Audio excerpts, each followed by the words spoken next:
Hi, my name is Tiffany Goodman. I'm here again to do a Oktoberfest special. I'm going to do Oktoberfest style beer marinated chicken with quick sauerkraut, really easy to make sauerkraut, potato pancakes, and sauteed apples. So I have the ingredients laid out here. I'll go through them as I prep them up. This is going to be the marinade for the chicken, and then I have the chicken ready and the items that I need for the marinade, and it's better to use a plastic container for the chicken when you store it, because you really should marinate for a couple hours. If you have time, you should do it overnight, but a plastic container is better because it's non-reactive. So I'm doing chicken breasts, but if you have chicken thighs, you can use those as well. Even if you have chicken bone in, that's fine too. I just happen to have some chicken breasts ready to go, so I'm going to use that, and I'm just going to butterfly it really quick. That way when I go to grill it, it's a lot easier. I'm going to put it in my container here. I'm taking off a little bit of the fat on the side. I do have a poultry cutting board. It's just a little thin thing. If you have one of those, you can use it. If you don't, make sure that you really thoroughly clean your cutting board before using it with anything else, because, raw poultry, salmonella, cross-contamination. So it's going to have freshly squeezed lemon. I have a lemon squeezer. If you don't have a lemon squeezer, what you can do is take, if you have tongs, and just right here, and then squeeze it with a strainer, and then right into the thing if you don't have a lemon squeezer. But I don't have a lemon squeezer, so I'm going to use that. So it's about a 1/4 cup of lemon juice, fresh lemon juice. I have about a 1/2 cup of oil right in the pan. Some minced garlic. Minced garlic right in there. Maybe like a tablespoon. And then I have some stone ground mustard. If you have German mustard, you can use that too. That's what I have, is a stone ground mustard. In there, maybe like 2 tablespoons of that, and then, like I said, about a 1/4 cup of the lemon juice, and then I have some fresh thyme that I got. So easy way to take it off the stem is just like that. You don't want to use the stem. You want to get that off of there. Super easy. That, because you want to chop this up to put into the marinade. I also have some fresh basil. They had some living basil on sale at Vaughn, so I got that. Okay. And maybe, I don't know, a couple stems. I mean, I eyeball it. You don't really have to. It's not baking, so it's not an exact science. So I'm going to use a different knife than the one I used for the poultry. If you only have one knife, make sure to clean the knife thoroughly in between the chicken, the poultry, and anything else that you cut. And that you have a very clean, thoroughly clean cutting board, because you don't want to get that raw chicken. There we go. Then pick off the basil. A couple leaves here. A couple more. And I'm just going to quickly rinse that off. And then with the basil, easy way to cut it is just put the leaves together like this. There we go. And just kind of fold it, cut it up like that. And then one more quick chop right over there. That goes in there. If you don't have fresh thyme or fresh basil, it's fine. You can use dried. Just what you have in your kitchen. I just want to make this recipe pretty easy for the home cook. And then I'm using Guinness Blonde. I like the flavor a little bit better than the dark beer. The dark beer definitely has a lot more flavor, and it will translate into the marinade onto the chicken. So I'm just using a little lighter beer. Feel free to get a German beer. It's Oktoberfest. Couldn't find any German beer except for Beck's, but I didn't really want Beck's. So maybe like a half a can. Then I'm going to whisk it up really good. And of course, we're going to season a little bit of salt and pepper right on in there. Maybe like a teaspoon and a half of salt. When you're grilling, you know, you can always add a little bit more salt if you need to, a little bit more pepper.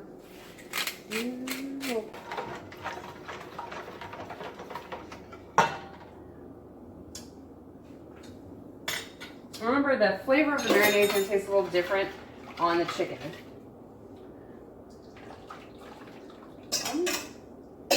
And you want to make sure that it's fully coated. So we have that. There we go. Take off your gloves.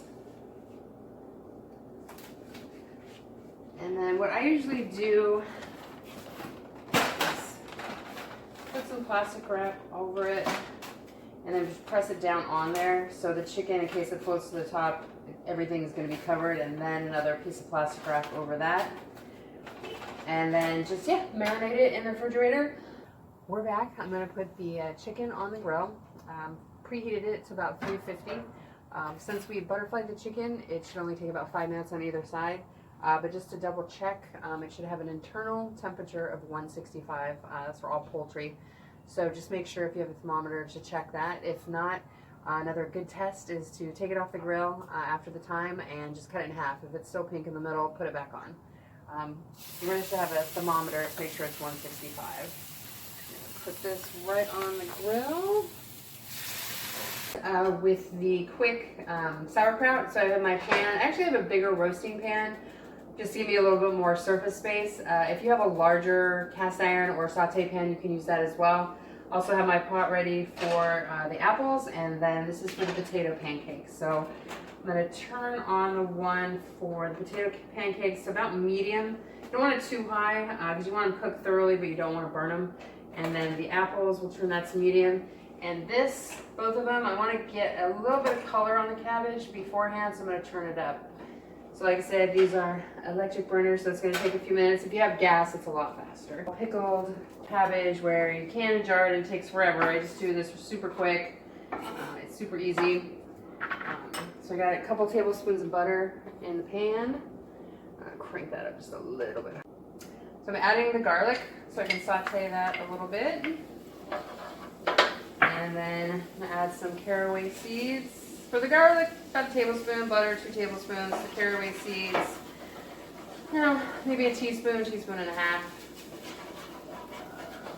And let that saute in the pan a little bit.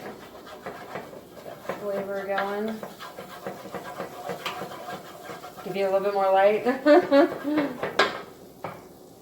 Okay, it's sizzling nicely.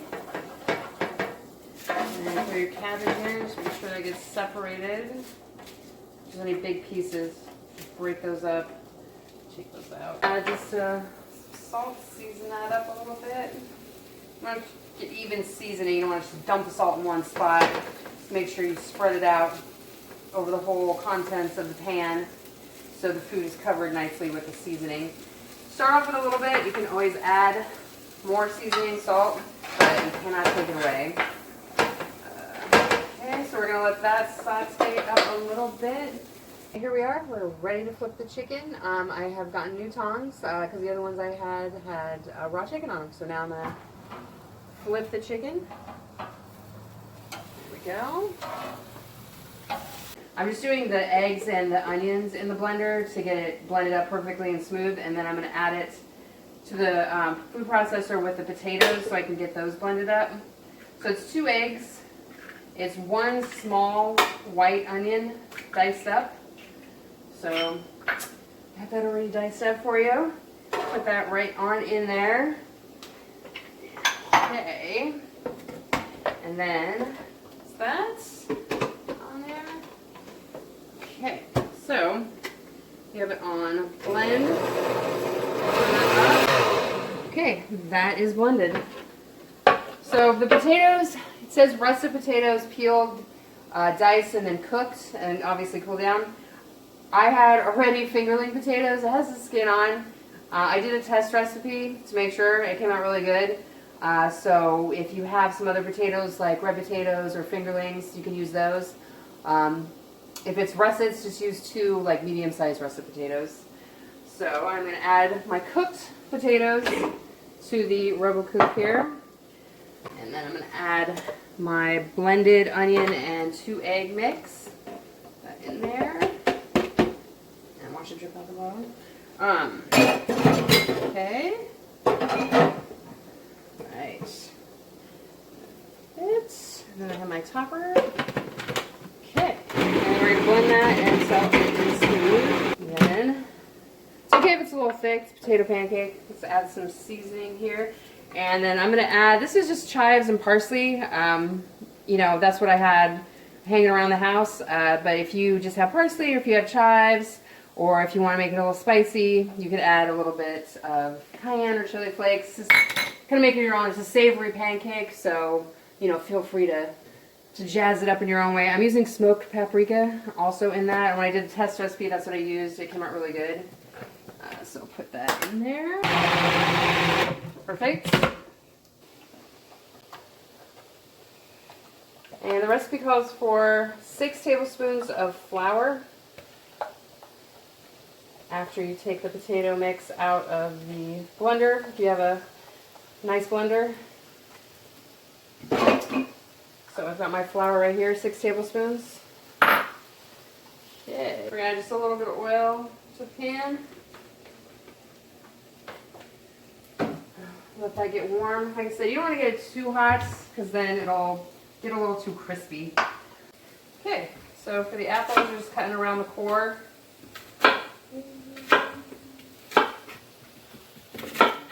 That's why I'm doing the apples, kind of an added thing.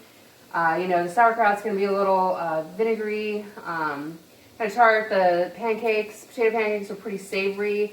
The chicken that's been marinated in the beer, that's also going to be very savory. So I kind of wanted to cut into all of that with a little bit of sweetness in the apples. A lot of, you know, Oktoberfest German recipes have apples in them. So I'm just going to do this medium diced. So you're just going to spoon them out, spread them out a little bit.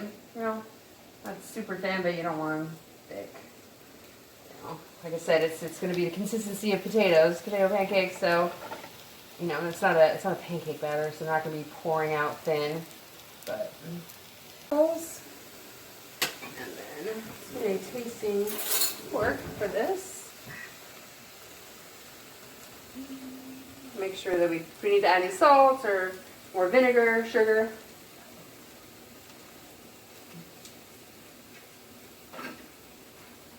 A little sugar and salt.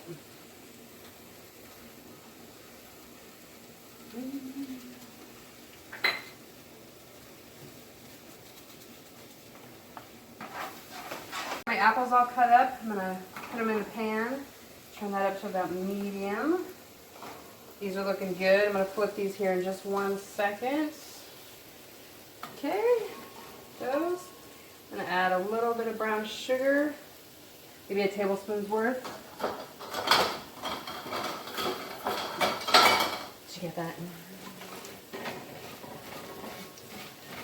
Stir those up with the brown sugar. Tiny bit of salt. All right, let's take a look at these bad boys. Oh yeah. We'll flip those over.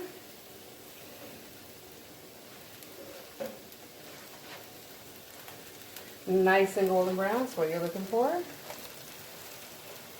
Okay, let these cook longer. Now I gotta go check on the chicken. I think it's probably ready.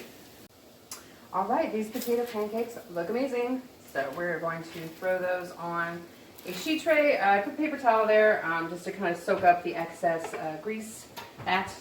Then I'm going to put them in the oven here to keep them warm while everything else is still going. And look at the apples. Those are going pretty nice. I'm going to taste those to make sure. They still have a little crunch, but I want them to be, you know, a little soft and, you know, have that sweetness. Oh yeah. Very nice. I'll turn down the heat on those so they don't overcook. Let's keep them at a simmer.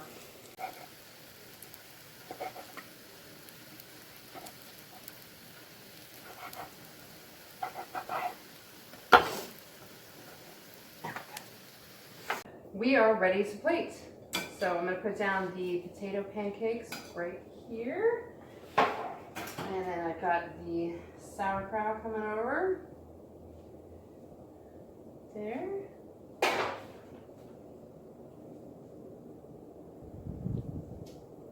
This is done. And then I have the chicken laid out. Right. And then we have the lovely apples.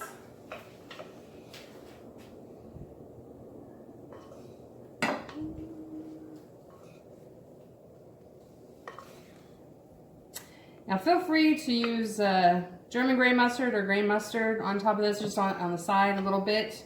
It's kind of a tradition